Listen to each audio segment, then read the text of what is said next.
ISIL is not Islamic. No religion victims have been Muslim.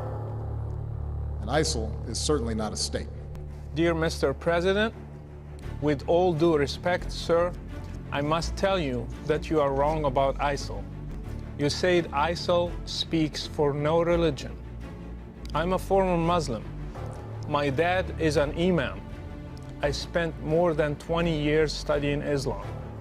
I hold a bachelor degree in religious studies, and I'm in the middle of my master's degree in terrorism studies. I can tell you with confidence that ISIL speaks for Islam. Allow me to correct you, Mr. President. ISIL is a Muslim organization. Its name stands for Islamic State. So even the name suggests that it is an Islamic movement. Their leader, Abu Bakr al-Baghdadi, holds a PhD in Islamic studies. I doubt you know Islam better than he does.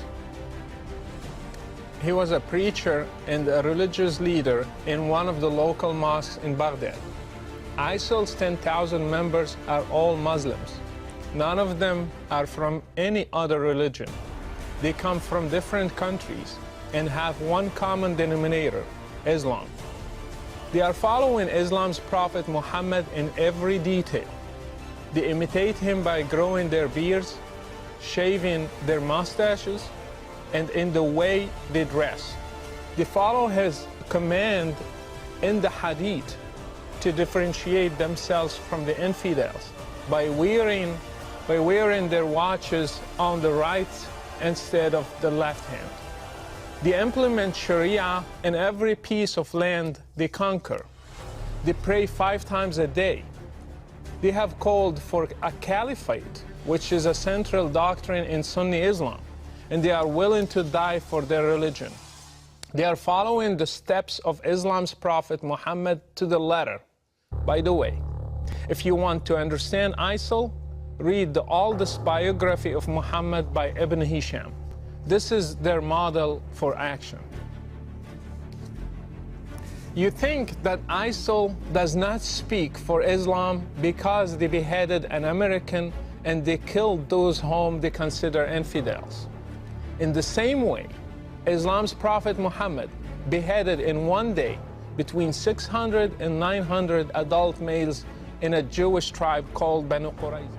Beheading is commanded in the Quran in Surah 47, the 4th verse. It says, when you meet the unbelievers in fight, smite at their necks. Ironically, this surah is called the Surah of Muhammad. Killing prisoners is also an order from Allah to Muhammad and to all Muslims. It says it is not for a prophet to have captives of war until he inflicts a massacre upon Allah's enemies in the land. Quran 8:67. And by the way, 3 of Muhammad's wives were Jewish girls he kidnapped from his raids on the religious minorities, just as ISIL is doing today. Mr. President, I grew up in Morocco, supposedly a moderate country, yet I still learned at a young age to hate the enemies of Allah, especially Jews and Christians. These are represented today by Israel and the West, especially the great Satan, America. I prayed 5 times a day, repeating Al-Fatiha, the first chapter in the Quran, asking Allah to lead me not in the way of those who went astray and those who have the wrath of Allah upon them. We all knew that it is Jews and Christians. We have been brainwashed to hate all of you in our sacred texts, in our prayers, in our Friday sermons, in our educational systems. We were ready to join any group that one day would fight you and destroy you and make Islam the religion of the whole world, as the Quran says. This is what I and millions like me have been taught. Mr. President, this is an irrevocable fact. Fortunately, when I grew up, I chose to leave Islam and became a Christian because I believe that God is love. Fortunately, when I grew up, I choose to leave Islam and became a Christian because I believe that God is love. Others also left, and still every day they are leaving Islam and choosing different paths for their lives.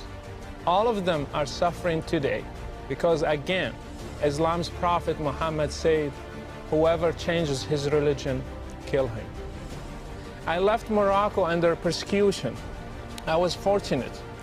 Others throughout the Muslim world do not have the same opportunity. They are paying a heavy price in different ways in order to get their freedom one day. I ask you, Mr. President, to stop being politically correct, to call things by their names. ISIL, Al-Qaeda, Boko Haram, Al-Shabaab in Somalia, the Taliban, and their sister brand names are all made in Islam. Unless the Muslim world deals with Islam and separates religion from state, we will never end this cycle. Until you deal with the root of the problem, we'll be just dealing with the symptoms. ISIL is just one symptom. If it disappears, other ISILs will be born under different names. You might ask, then why does ISIL kill other Muslims? The answer is that they consider them infidels, not Muslims. Do you know that all 4 schools in Islam agree that if a Muslim stops praying, he should be asked to repent, and if he does not, he should be killed? Do you know that Muhammad tried to burn his own companions when they stopped coming to prayers? So anything that qualifies a Muslim to be an infidel can be a reason for killing him, even neglecting to pray. If Islam is not the problem, then why is it that there are millions of Christians in Middle East, and yet none of them has ever blown up himself to become a martyr? Even though they live under the same economic and political circumstances, and even worse. Why have many Muslims in the West also joined ISIL if Islam is not the reason? Why have even new converts to Islam become terrorists? Mr. President, if you really want to fight terrorism, then fight it at the root. How many Saudi sheikhs are preaching hatred? How many Islamic channels are indoctrinating people and teaching them violence from the Quran and the Hadith? How many Friday sermons are made against the West, freedom and democracy? How many Islamic schools are producing generations of teachers and students who believe in jihad and martyrdom and fighting the infidels?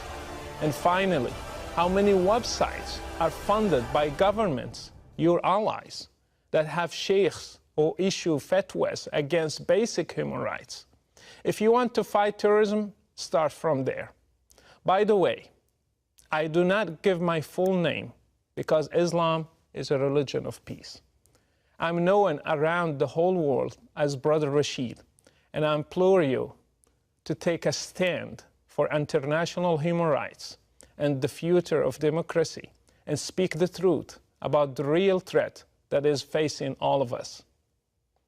Best regards, Bratr Rašid.